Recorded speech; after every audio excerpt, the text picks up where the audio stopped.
My favorite case study is about a couple who sold their home in just 3 days. A lucky few of you will put your house on the market, get an offer right away, and close quickly. I am truly happy for you. However, many of you will not be as lucky. Remember, selling your home is a numbers game. You need to get through so many no's before you get to your yes. This module is going to talk about what to do when you're stuck and not getting any activity. First and foremost, when you're stuck, go to the Facebook group. We are there for you, and this is a place for you to go vent and get advice. Remember that you have a group of people who have been through this process before or are currently going through it and are happy to help. Most sellers think that they should simply lower their price and they will get more calls. While this is correct that you'll get more calls if you lower your price, it's not always a prudent thing to do. Frankly, I would rather wait for another 14 to 21 days and get several $1,000s more for my house than lower my price several $1,000s and get an offer today. If you don't feel that way, stop right here and go lower your price. Here are a couple things that I want the rest of you to do, though, before you lower your price. First, do a gut check on the price of your home. If you just willy-nilly came up with your price, then I strongly suggest getting an appraisal or going through the Home Value Estimator System module. An appraisal is preferred because it's a third-party professional evaluation of your home's value. If you followed our suggestions on how to price your home for sale, then consider listing your house on the MLS. You may just need a few more exposures to find the right buyer. At most, this is going to cost you $400, and you should reach at least 6 to 7 times more buyers this way. The struggle that most sellers face is that they know that they have a problem, but they don't know where it's at. To dissect any issues you're having, I want you to think about the process from a marketing and sales point of view. If you're familiar with sales, you will know that this is a sales funnel. The funnel looks like an upside-down triangle. The width of the triangle represents how many people fall into that category.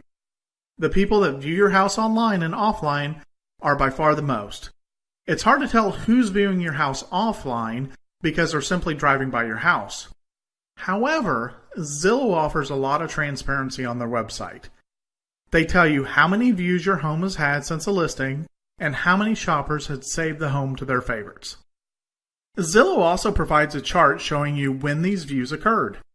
Expect to see a spike when you first list your home for sale, and then it will level off and steadily go down. Compare your views to other homes around you that are in a similar price. If your home is getting fewer views than other homes in a similar price range, consider changing your initial picture that is shown on Zillow. This is what's going to drive buyers to click and look at your listing closer. Of those viewers, a certain percentage will call you. In my personal experience, about 1% of viewers will call you. Receiving fewer calls is not necessarily a bad thing, though, especially if you have a lot of information about your home placed on Zillow. You want to weed out people who do not want your home or cannot afford it. However, if calls dry up, consider getting your house appraised first to check your listing price against the appraised value. If you've already done so, consider increasing your marketing efforts that we talked about earlier in this module. This could even include listing your house on the MLS. Next, a certain percentage of these callers will want to see your house. Based on my experience, 1 in 3 callers will want a showing of your house. If you're not getting 1 in 3 asking for a showing, your price may be too high, or it may be how you're delivering the information over the phone. Keep this in mind when you're talking to buyers over the phone. Make sure that you minimize all background noises. Don't get offended when people ask you questions that are clearly listed on Zillow. You will get people asking you what the price is, how many bedrooms it has, the square footage, and a whole host of other questions that are clearly answered on Zillow. Make sure that you always answer questions with a smile. Finally, if the buyer is pre-qualified, end each phone call with the question, "What time would you like to come by and see our house?" After people come see your home, you should start to get offers. The offers you will receive will be all over the place. I've had offers come in at 30% lower than my asking price, and others that came in just below asking price. Don't get offended by lowball offers and always counter the offer, but we'll talk more about this in the negotiation section. In many cases, you're probably going to get 3 to 4 offers that you turn down in the course of selling your home.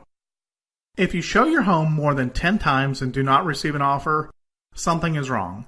Consider these symptoms and solutions. First, you may not be screening your buyers by asking if they're pre-qualified for a loan yet. If you're showing your house to anyone who calls, you're going to conduct a lot of showings for people just kicking the tires or that cannot afford your home. Start screening your buyers and you will save yourself a lot of time and trouble. Next, if you have great pictures online and the buyers show up and they're underwhelmed, you need to do more to get your house in show-ready shape before each showing. For example, if you have pristine pictures online and the buyer shows up and the house is a mess, the buyers are going to be turned off. If your home is priced higher than the market value, buyers may be showing up to find out if there's something about your home that makes it worth it. If not, the buyers may just walk away without seriously considering an offer. Every time you show your home, you should ask the buyers for feedback in a survey. I'll show you how to do that later. Read these surveys to find out what the buyers did not like. That will give you a good indication of how you are proceeding. Lastly, the part that matters the most is getting a contract on your home. Hopefully, you'll be able to close on your first contract that you receive on your home. Unfortunately, it's not unusual for contracts to fall through. Contracts can fall through for many different reasons, including the buyer not being able to secure financing, unplanned items that come up in home inspections, and even a stubborn buyer or seller refusing to budge on something small. If you have more than 2 contracts that fall through, then serious consideration needs to be given to the reasons causing them to fall through. In most cases, there's something wrong with the house that's uncovered during a home inspection that the seller is unwilling to fix. Before I get into lowering your price, I want to address renovations. Should you conduct major renovations on your house while it's for sale? The answer is no, unless something came up during a home inspection. Buyers have a hard time seeing past construction debris because they want a move-in ready house. By doing a renovation at the same time you're selling your house, you're going to chase away buyers and drive down the amount that the buyer would offer for the house. Avoid this at all costs. Finally, let's talk about how and when to lower your price. Ideally, you do not want to lower your price. But consider lowering your price if you've had an appraisal done and your listing price is higher than the appraised value, you've already listed your house on the MLS, and your home has been on the market for more than 45 days without an offer. Once you decide to lower your price, you want to make sure that you lower it everywhere it's listed. You will need to lower the price on Zillow and on the MLS. On a positive note, when you lower your price on Zillow or the MLS, buyers who are watching your home will be notified. As a buyer in the past, we sat back and waited for homes to come down into our price range before asking for a showing.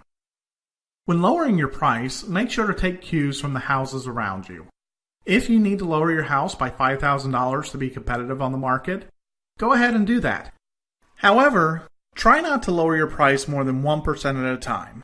For example, if your home is listed for $200,000, don't lower it to less than $198,000. Of course, there are going to be many exceptions to these rules, and this topic is better discussed over at the Facebook group. If you run into this situation, bring the specific details to the group so we can apply our advice to your specific situation. In the end, I hope that you don't have to use this module, but some of you will.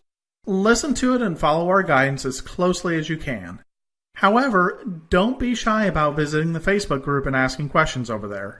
Markets are continually changing, and the Facebook group will give you the best chance at getting the most up-to-date information. Thank you.